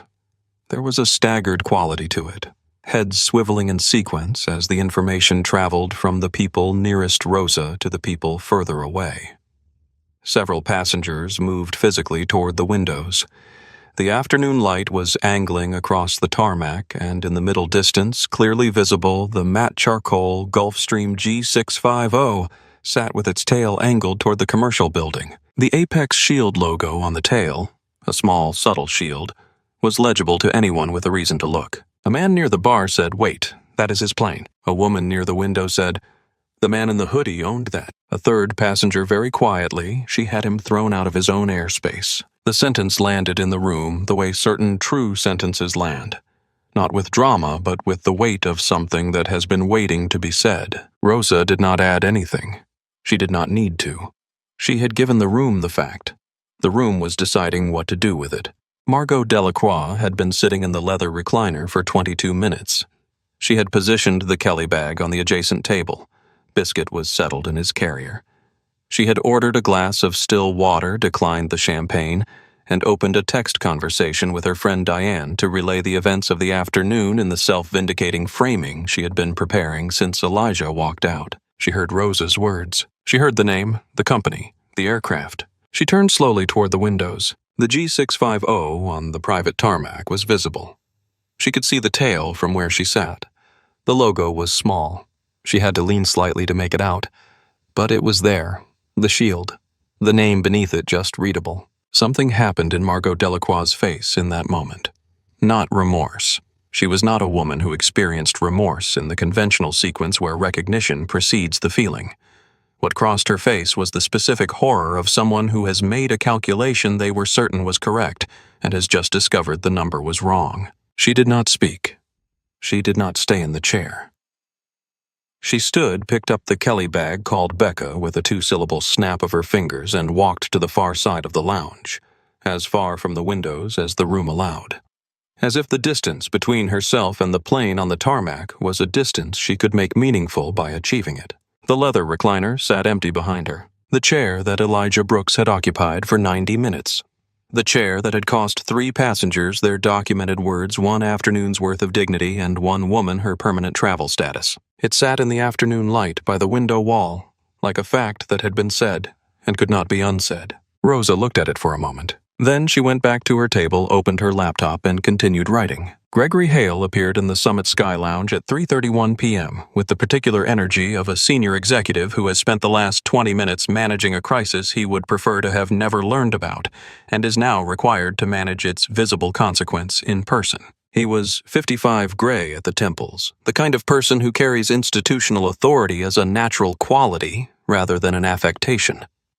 He pulled Craig into the narrow service corridor behind the bar, a space of metal shelving supply boxes and the back of the espresso machine, and he closed the door. The conversation took 4 minutes. "Do you understand?" Gregory said without preamble. "Who Elijah Brooks is?" "I understand now," Craig said. "At the time of the incident, I had no way of... You had a chairman's circle card that scanned green. You had a man telling you he had a private flight. You had no commercial ticket requirement because no such requirement exists for members at his tier. You had 3 pieces of information that in combination told you everything you needed to know, and you looked at those 3 pieces of information and decided the more compelling explanation was fraud." Craig opened his mouth. "I am not asking you a question," Gregory said. Craig closed his mouth. "The complaint history," Gregory said. "HR is pulling the files now, the original statements." A new quality entered the corridor. Something cooler. The air of a conversation that has moved from the incident to what it revealed about the context in which the incident was possible. The complaints were handled through the approved. The original language was altered, Gregory said. "We know. Legal was informed 20 minutes ago." He paused. "Were you aware that the documentation had been changed?" The silence in the service corridor lasted 5 seconds. Craig said, "I was aware that the complaints were resolved." Gregory said, "That is not what I asked." Another silence. Craig said, "I knew the resolutions were processed quickly." Gregory looked at him with the expression of a man who has received an answer that is in its way an answer, even though it is not a confession. "Your suspension is effective immediately," Gregory said. "Termination paperwork is being prepared. You will not re-enter the lounge floor. Someone from security will be with you in 3 minutes to escort you from the building." Craig was not a man who surrendered a position without trying to hold it. He had spent 11 years in airline management. He had navigated difficult conversations. He understood the landscape of defensible positions. He tried 3. First, Mrs. Delacroix was a platinum member expressing genuine concern. I responded to a VIP passenger's needs as my role requires. Gregory said. Her status was revoked 11 minutes ago. Her conduct violated passenger code. She is being removed from Flight 1142 as we speak. Second, the card verification process has a known glitch in high-volume weather. Gregory said the scanner showed green. You saw it. Your own hand held the device. Third silence. Not defiance. The silence of someone who has run out of positions to try and has landed without anywhere else to go in the plain fact of what he did. Gregory left the service corridor to handle the next sequence of operational requirements. Craig walked back onto the lounge floor alone. His lounge, the espresso machine, was running. The velvet acoustic panels absorbed sound. The lighting was calibrated. The floor-to-ceiling windows offered their unobstructed runway view. Everything was exactly as it had been for 6 years, and none of it was his anymore. The lounge attendant at the espresso bar did not look at him directly. She had the focused quality of someone who is working very hard at a task that does not require this much concentration. Rosa Navarro was at her table. She had her laptop open. She was typing without looking up. Tyler Okafor was 3 seats away. His phone was face down. He was watching Craig in the peripheral way of someone who is seeing something for the record. Craig walked to the reception desk. He stood there for a moment, the position he had occupied for 6 years.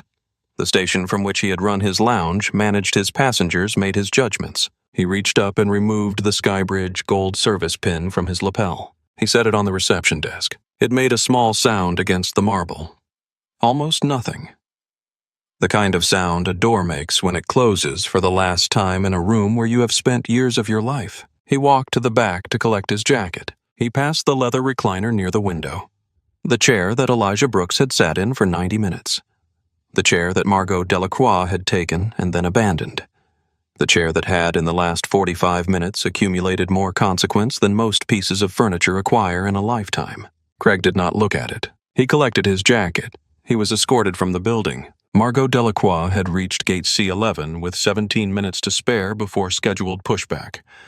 The gate agent had scanned her boarding pass.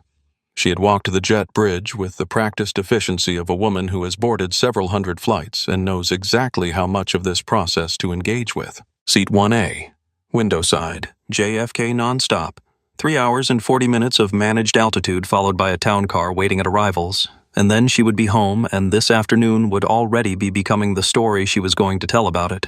The story in which a vagrant had disrupted her lounge experience, and she had handled it appropriately. She settled in.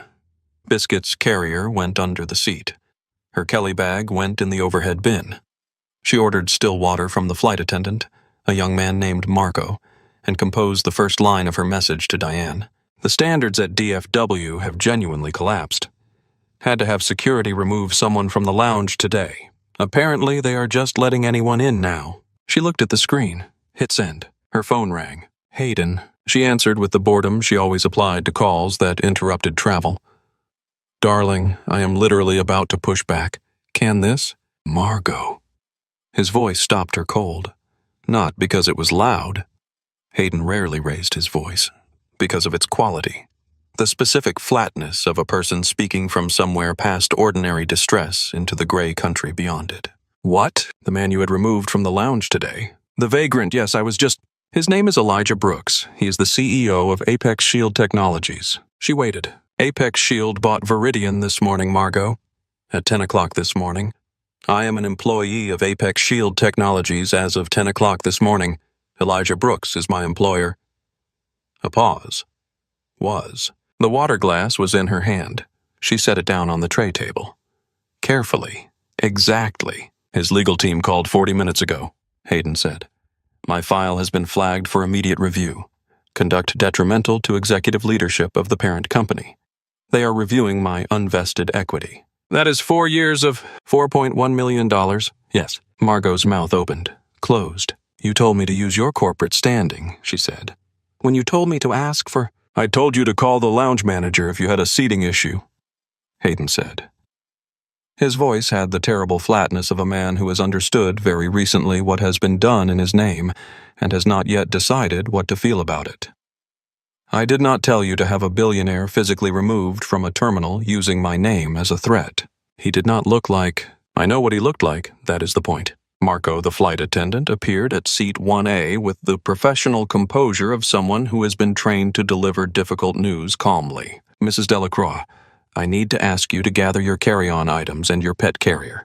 There is a situation with your boarding that needs to be addressed at the gate. Margot looked at him. I am already boarded. Yes, ma'am. I understand. I am still going to need you to come with me. My husband is an executive at...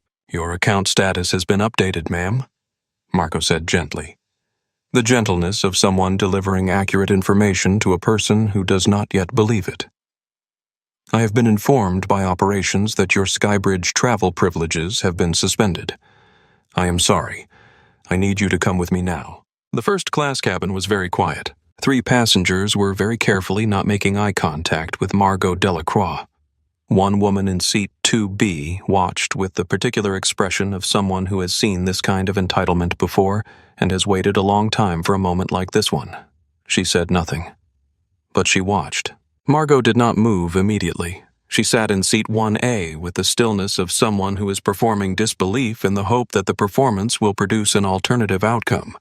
It did not. Mrs. Delacroix, Marco said again, I need you to stand up, please. She stood. She retrieved Biscuit's carrier from under the seat.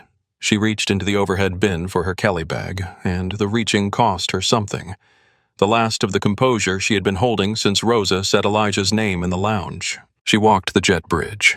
The boarding door closed behind her. She stood at gate C11 with her schnauzer and her alligator bag and the specific particular knowledge that there was no one she could call to undo what she had set in motion. Her Skybridge Platinum membership. The status she had referenced in the lounge, the credential she had used to define what kind of person belonged near her, was gone. Revoked while she was settling into seat 1A, gone before she had finished composing her message to Diane. She would need to book another flight, on another airline, in whatever seat was available at this hour on this day with this much notice. She opened her phone, looked at the travel apps. There was a connecting flight through Charlotte, 2 stops. Middle seat on the second leg. Economy. She booked it. It was not the loss of the seat that stayed with Margot as she walked back through the terminal toward the rebooking desk. It was not even the money, though the money was catastrophic in ways she had not yet fully calculated. It was the image she could not stop returning to. The man in the olive hoodie sitting in that leather recliner. The way he had looked at her when Pruitt was walking him out. The specific quality of his expression. Not anger, not hurt. Not the performance of wounded dignity that she had seen from people in similar situations before, situations she had not thought of as similar until now. He had looked at her the way you look at something when you are deciding what it is worth remembering. She had thought she was the one deciding. She had been wrong about that, too. Elijah was standing at the top of the G650's air stairs when the Skybridge operations vehicle came across the tarmac. He had changed nothing about his appearance. He was still wearing the Olive Howard University hoodie, the scuffed Air Max, the 3 days of stubble. He had zipped the hoodie against the evening air coming off the field, which had dropped 10 degrees with the passing of the storm system. That was the only concession he had made to the changed circumstances of the last 2 hours. Captain Leon Ford stood at the base of the stairs behind him. The aircraft's engines were humming at their quiet standby pitch, ready, unhurried, the sound of something that has already committed to its next destination. The operations vehicle stopped 20 yards from the aircraft. 2 men climbed out. James Whitmore, CEO of Skybridge Airlines, had flown into DFW on an internal positioning flight the moment he hung up from Elijah's call. His suit was expensive and slightly disheveled in the way of expensive suits worn by people who have been moving faster than their clothing anticipated. His tie was loosened by half an inch. He looked like a man who has been running toward a conversation he would have preferred to avoid. He looked at Elijah at the top of the stairs, looked at the G650, looked at Elijah again. He walked to the base of the air stairs, looked up. Elijah. His voice was the voice of a man making no pretense of this being anything other than what it was. I am glad we caught you before pushback. Come up, Elijah said. Inside the G650, the cabin held the specific quiet of an aircraft at rest, the contained luxury of matte walnut and cream leather, the soft ambient lighting that adjusted to the time of day, the complete absence of any sound from outside the aircraft walls. James Whitmore sat across from Elijah at the cabin table. No assistants, no lawyers, 2 men, and the full weight of what had happened. James told him what had been done. Craig Whitfield suspended termination paperwork in motion. Margot Delacroix removed from Flight 1-142, status permanently revoked. The complaint audit approved and budgeted. The original statements, Elijah said when James finished. The 3 passengers whose accounts were altered. I want Skybridge to write to each of them directly, not a form letter. A specific acknowledgement of what their original submission said, a statement that the record has been corrected, and an apology for the handling. James nodded. We will draft the letters personally. And the people who altered the documents, Frank Aldis and the HR coordinator, they are being reviewed. Legal has their files. Decisions by end of week. Elijah looked at the surface of the table for a moment. The woman who wrote 6 paragraphs, he said. She wrote them because she believed someone would read them and do something. Someone read them and chose a different use. I want her to know that her words exist. Exactly as she wrote them, in the official record. James said, she will hear from us. The contract, James said. 12%. Effective upon renewal. James Whitmore, at 61 years old, with 11 years of airline leadership, and the residual knowledge that the alternative to 12% was a stock impact. He would spend a quarter explaining to people who did not want to hear the explanation, said agreed. He extended his hand across the table. Elijah shook it. One more thing, Elijah said. He did not reach for anything. He did not pull out a document or a phone.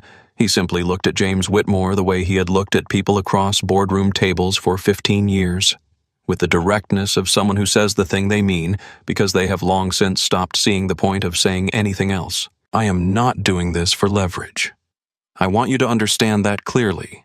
The 12% increase is not punishment. The audit is not punishment. What happened in that lounge today, what happened to those 3 passengers before today, that is not something that gets fixed by one person's career ending. It gets fixed when the people running the institution decide that protecting the passengers who complain is worth more than protecting the culture that makes those complaints inconvenient. James looked at him. That is not a comfortable thing to build, Elijah said. But it is the only thing worth building. And if the price of starting it is a contract renegotiation, you are getting the reform far cheaper than it would eventually have cost you. Whitmore was quiet for a long moment. Outside the G650's windows, the DFW field was settling into its evening operations. The shift in runway assignments, the changed lighting, the particular rhythm of an airport recalibrating for nightfall. You are right, he said, simply, without qualifier or addendum. Elijah nodded. They were done. Elijah walked James Whitmore to the air stairs and descended with him to the tarmac. At the bottom, James turned. For what it is worth, he said, the way you handled this. The restraint. Elijah looked at him. The restraint is not special, James. It is not a gift. People who have spent their whole lives being questioned in rooms they have earned have learned to carry that without letting it take them. That is not remarkable. It is just what it costs and what you learn to do with it. James nodded, got into the operations vehicle, drove away. Captain Ford was at the base of the stairs. Ready when you are, sir. 1 minute. Elijah turned toward the field.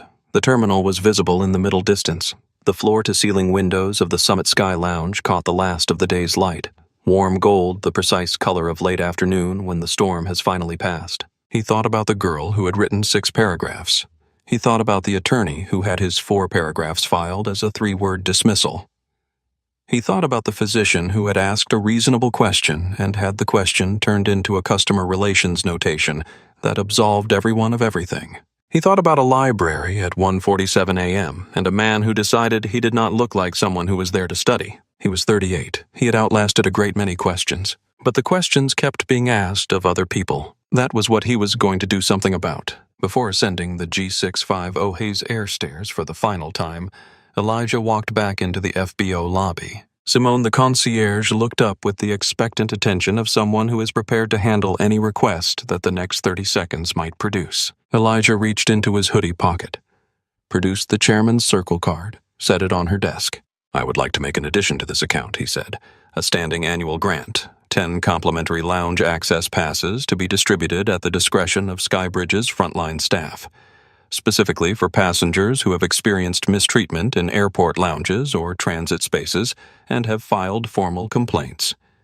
The intent is recognition, not compensation. just acknowledgement that they are the kind of passenger this space was built to serve. Simone looked at the card, looked at him. "I will route it to James Whitmore's office," she said. "Thank you," he said. Picked up the card, put it back in his pocket.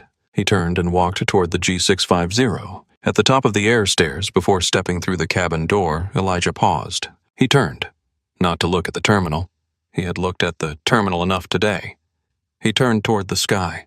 The storm system had moved entirely east, and the western horizon was doing what Texas horizons do in the hour after a storm, turning colors that belong to paintings and do not quite seem real in person.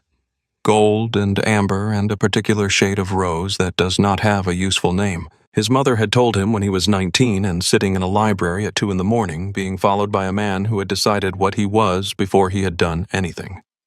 The world will question whether you belong in every room. Your job is to outlast the question. He had outlasted it in 100 rooms between that library and this tarmac. He would outlast it in 100 more. But for the woman who wrote 6 paragraphs, for the physician who asked a reasonable question and got a filing note instead of an answer, the outlasting should not be personal. It should be built into the process so that the next person did not have to be a billionaire with a $47 million contract to get their words heard. That was the work. That was the actual work. Captain Leon Ford appeared in the cabin doorway behind him. "Atlanta, Mr. Brooks. Clear skies the whole way." Elijah stepped inside. The air stairs folded. The cabin door sealed with the soft precision of aircraft engineering. The specific, definitive sound of something closing that was very good at closing. He sat in his seat. Opened his laptop. The code was still on the screen exactly mid-problem. Exactly where he had left it when Margot Delacroix walked through a glass door and decided he did not belong in the room he was in. He picked up exactly where he had left off. The G650 began its taxi sequence. Captain Ford's voice came through the cabin. "Cleared for runway 217, 15 minutes to wheels up." Elijah typed one line of code, checked the logic, typed the next. The aircraft moved through the golden Texas evening toward the runway, carrying him home, carrying the full weight of what had happened and what it had cost and what it was going to become. He did not look out the window at the terminal as they taxied past. He did not need to. He had already seen everything he needed to see. 6 weeks after the afternoon at DFW, Skybridge Airlines published a statement on its website. It was not a press release. It was not a PR document. It was 4 paragraphs written in plain language acknowledging that 3 passenger complaints filed at the DFW Summit Sky Lounge between 2021 and 2023 had been processed in a manner that did not accurately reflect the original submissions. The statement confirmed that the complaints had been corrected to reflect what the passengers had actually written, that each person had been contacted directly with a personal acknowledgement, and that the employees responsible for the altered documentation had been separated from the company following an internal review. The woman who had written 6 paragraphs received a letter that quoted her own words back to her, all 6 paragraphs exactly as she had written them, with a line beneath them that read, "This is what you wrote. It is now on the record exactly as you wrote it. We are sorry it took this long." She framed it. Not because it made what had happened good, but because it proved that what she had written had mattered even when she could not see it. Rosa Navarro's article, "The Invisible Passenger: How Airport Lounges Treat the People They Were Built to Exclude," ran in a national publication 5 weeks after the DFW incident. 2 million readers in the first week. Skybridge Airlines cited it in their public audit response. 3 other airlines requested comment access for their own reform reviews. Tyler Okafor's 4-minute clip, the one showing Craig's radio call, Rosa's intervention, and the silent dignity of a man being walked through a terminal, was the most shared piece of travel content in its quarter. He donated the ad revenue to an organization that provides travel assistance to first-generation professionals. What changed at Skybridge was not in the end a press release or a termination or a contract renegotiation. It was a process. The complaint review panel that was built in the months following the audit included as its first external advocate a 31-year-old software engineer who had once been asked whether she had found her day pass online somewhere. She had applied for the role the day the job was posted. Her name was on the panel charter. Her original complaint language was in the foundation document. She had outlasted the question, too. Elijah Brooks landed in Atlanta at 7:58 p.m. He took a ride-share home. No car service, no assistant at arrivals. He ate leftover rice at the kitchen counter, standing up the way he always ate when he got home from something that had taken a long time. He called his mother. She asked how the deal went. He said it closed. She asked if he was okay. He said yes, and he meant it in the specific way you mean things when they are true rather than convenient. Before he slept, he checked his phone once. The complaint restoration letters had not gone out yet. Rose's article was not published yet, the machinery was still turning. And then he set it face down on the nightstand. He had done what she had told him to do 38 years into the long argument the world had been having with his right to occupy any given room. He had outlasted the question. That he thought as the sleep finally arrived is always enough. And it is never the end of the work. Elijah Brooks did not raise his voice once. He did not threaten, perform, or demand. He sat in a chair he had every right to be and absorbed everything they threw at him, and then quietly, precisely, and without anger, let the truth do what truth does when you give it room to move. If this story stayed with you today, if something in it felt true, felt familiar, felt like something you have seen or lived or witnessed, please share it. Not for the numbers. Because someone in your life is sitting in a room right now where someone has decided they do not belong. And they need to see what it looks like to outlast that question with your dignity completely intact. And if you have not subscribed yet, now is the time. Hit that subscribe button so you never miss a story like this one. Every story we tell is about real moments, real dignity, and real justice, and there are many more coming. Give this video a like if you believe that quiet strength is the most powerful force in any room. Your like helps more people find this story, and more people need to hear it. Drop in the comments. What would you have done if you were Rosa Navarro in that lounge? Would you have stood up? Would you have stayed in your seat? We read every single comment. We want to hear from you. And to everyone watching, thank you.